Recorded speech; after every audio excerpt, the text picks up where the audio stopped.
know it's been a while since I've done any reviews for ES, but I'm going to talk about a couple different setups we've had the past couple days. Some really nice looking setups on these plays, so I thought I'd go over them, break them down. So first things first, let's navigate over to the free Discord chat where I first posted in the future section. And by the way, if any of you guys want to join that chat, that free Discord chat, there's going to be a link to that in the video description. All right, you can click it, you join, you're in. It's that simple, that easy. All right, doesn't cost you a dime. So you can see right here, I posted bearish here on ES, testing 4-hour OB, meaning order block. Those lows are likely to get attacked here soon.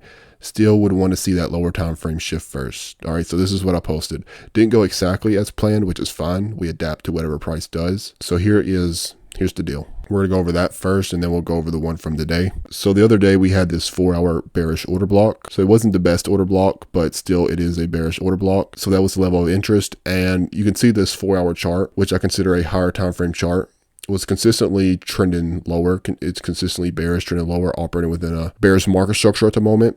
So the overall trend on the 4-hour chart at that time and this morning was bearish. So that's what I'm playing. I'm playing what I see. If I see a bearish trend, it's best to be with that trend and react to whatever that trend is doing. Okay, I said this before, guys. I'm not in the game of prediction. It's ramping up now, but guess what? Me or nobody else knew it was going to ramp up. You can say you did all you want. Nobody knows it was going to ramp up. Okay, if you did, then you would go all in full leverage. Okay, did you go all in full leverage? You didn't? Well, then you didn't know. Okay, and if you did, you're just stupid. So that's why I say I'm not in the game of prediction. I'm in the game of playing what I see. Okay, and during this period, we were operating within a downtrend. So I want to play. So I'm only looking for selling scenarios, preferably. Sure, you can counter trend trade, but the easiest money is with going with overall trend. So I saw this bearish order block, and also I knew right away if it didn't hold this bearish order block, then we had buy side liquidity that I wanted to keep an eye on right above it. So you see how we got that swing high level right there on the 4-hour. We know above swing high levels is resting buy side liquidity. Okay, so I know there's buy side liquidity right there. So if that level didn't hold, that's where my focus goes next. Okay, which it didn't hold, and it purged that buy side. So now let's go down to a lower time frame here so we can see it a little bit cleaner. All right, so I'm going to put in some day dividers real quickly as well. Here was this move. This is when this was at 9:30 equity. That was at 9:30 equity bell. What do we know occurs many times at 9:30 equity bell? That's where your Judas swings will happen. You have Judas swings during London session, but another common time you'll have Judas swings is 9:30 equity bell. Many times you'll get a run at 9:30 in the opposing direction where price really intends on going for the sole intention of taking liquidity. So that run up right there was to take that liquidity right there, those 4-hour buy stops. Okay, so we took that liquidity, and remember, the higher time frame trend is still bearish. The higher time frame trend is bearish. Okay, and bulls, they're getting in this because they're thinking this thing's ripping up. It looks like a breakout, right? Looks like a red to green breakout. People, bulls, they get in that hook, line, and sinker, and then we get a lower time frame shift. So I'm going to show you where that lower time frame shift is, because if you see, and then you can see, I said keeping an eye out for a little Judas swing up into that draw at the bell. Then we'll see if it can be followed by a shift in market structure. Okay, so you can see this was that Judas swing I was referring to. We had that Judas swing at the bell to take this buy side liquidity, and then we had our lower time frame shift in market structure. So if you go to a 1-minute chart, you can see right here. Now we're on a 1-minute chart. This is that move up. See that horizontal blue line at the top? That's where we took that liquidity. We took that liquidity, and what happened right after taking that liquidity? Boom, you get a nice big displacement lower. I didn't try to predict the very top of this coming up into that liquidity. I let price tell me what it wants to do. I let price show its hand to me, and then I listen to price. I'll listen to price what it tells me.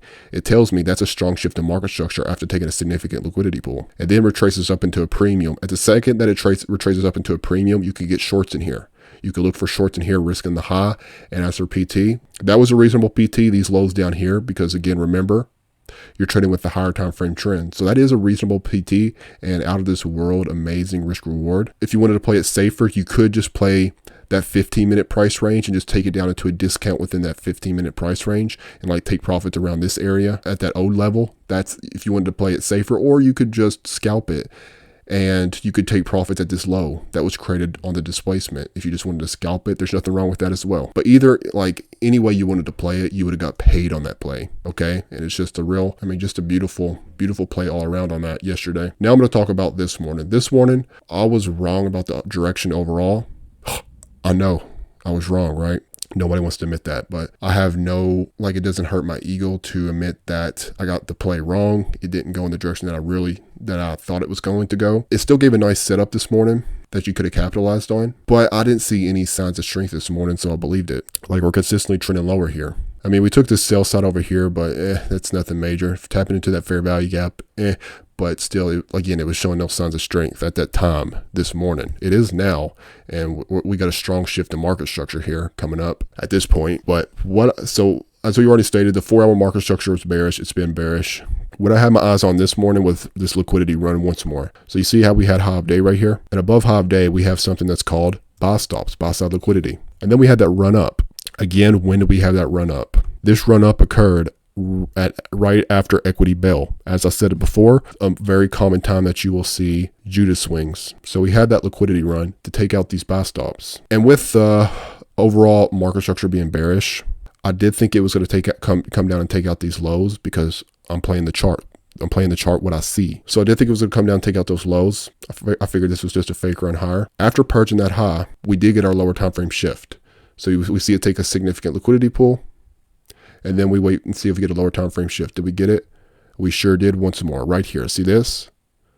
See how we broke that swing low right there? We had our shift in market structure. Price then does what? It trades up into a premium within that price range, aka above 50% equilibrium. You could have got a short in here above 50%, risk the high, and PT was really up to you. So if you went with the original objective, which I thought it was going to take out the low of day, if you went with that and that was your only PT, no partials, anything, clearly you would have took an L. If you took partials, likely you still would have got paid. And if you were a scalper, you would have got paid. So, like, when I say a scalper, what I mean is, like, if you were to just tag these lows right here, which is a reasonable PT, okay, like you're shorting up in a premium, you're risking the high, and then you're just tagging this short-term liquidity pool, this sell-side liquidity right here. That could have been your PT, or you could have targeted these 15-minute sell stops, which is where it ultimately found its bottom at. After it tagged these sell stops, and that's where it basically began its ascent to the upside, right after tagging those stops right there on the 15-minute. So you had that support right there as well. So that could have been your PT as well. So PT is up to you because, like, there's so many different ways to trade. Some people like to take partials. Some people like to take something. Some people like to take everything off at one point. Some people like to hold for larger objectives. So there's so many different ways to trade. But again, if you were a scalper on that, you would have made money if you shot for the lows. If you were playing like that higher time frame structure on it, then clearly you would have took an L on it. But still, I mean, today and yesterday, I mean, clean plays on them. Both really clean plays, clean setups.